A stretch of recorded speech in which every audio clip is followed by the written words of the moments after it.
In this video, we're going to be comparing the Mizuno Neo Zen against its two closest rivals. Hello everybody and welcome to FORDY Runs. My name is Chris Ford and I'm a running coach who loves to make YouTube videos about running, race day vlogs, running shoe reviews and all that kind of running related content. So make sure you hit that subscribe button before you carry on with the rest of this video. Now, like I said in the open, we're going to be comparing the Neo Zen against two shoes which I think it's closely matched against. The Novablast 5 EVO SL. So these three shoes are some of the latest daily trainers that are available to us mere mortals. And each shoe actually offers something slightly different. And I'll come on to that. But yes, I wanted to compare these because actually as a price point, they're all around the same. They're all £130, £135 the Novablast. The Neo Zen and the Novablast have got nearing, or actually I think the Novablast is over 40mm of stack. They've all got very good foams in their different feeling foams. We've got the Light Strike Pro in the EVO SL that's come down from the Adidas Pro 3. And we've got the new Flight Foam Blast Max in the Novablast 5. And then of course we've got the super critical Energy NXT foam in this Neo Zen. Now comparing the shoes, this Neo Zen features a one-piece boot construction upper, which I'm not a fan of. You've got to watch the sizing. I would recommend you go down half a size. And if I was rating the softness out of like,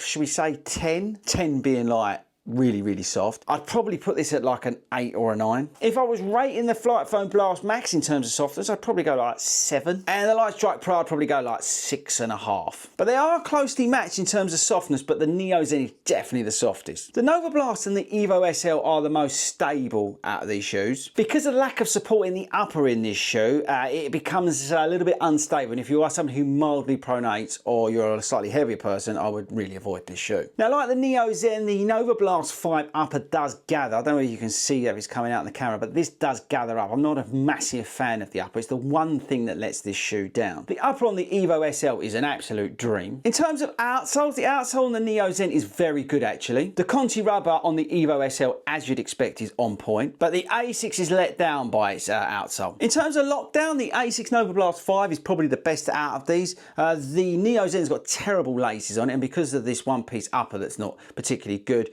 I would say that's probably worst in terms of lockdown. The EVO SL is good. It's a sort of typical Adidas laces that you're getting on most of the shoes at the moment. So it's all right. It's not brilliant, but it's not terrible. In terms of looks, I think the EVO SL wins it. The Neo Zen's a close second. And to be honest, the Novablast 5 is not a bad looking shoe. So in terms of preference, firstly, I'm going to tell you mine, but this is very much down to me as a runner because I'm going to come on to a very good point in just a sec. So my preference, I think as an out and out daily trainer, this wins because it combines with the EVO SL and the Neo Zen, and £135 I think it's on point in terms of price. So this is the best out of all these three for me. I just think it's the most versatile. The foam's not overly soft, but it's soft enough to make a nice comfortable ride, and you can do pretty much everything in it. I do love the EVO SL. It's a great fun shoe, but the versatility of the Novablast 5 just beats it. I do obviously like Light Strike Pro. I love that in the Adidas shoes in general, but I think the Novablast 5 just beats the EVO SL in terms of versatility. Third place for me is the Neo Zen, purely because the upper and the sizing's a little bit out. Because of that, I get no support in the upper, which makes the ride a little bit too unstable, especially if I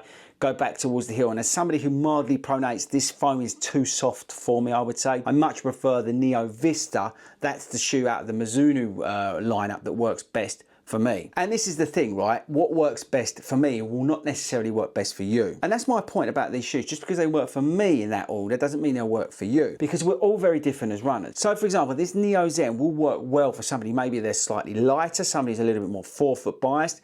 Maybe you get on with the upper, your foot fits in here perfectly, and you then get some of the structure that's in this upper. Maybe you're not as heavy, you're about a bit lighter.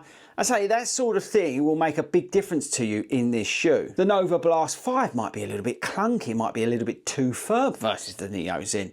You might prefer something like the EVO SL because it's a little bit firmer, a little bit racier. It might just work better for you in terms of your cadence. There's so many factors to consider when looking at these shoes that it's important that you try them out for yourself. So again, just because I'm liking something, it doesn't necessarily mean it's going to work for you. And I think that's key. So look, they're all around that £130.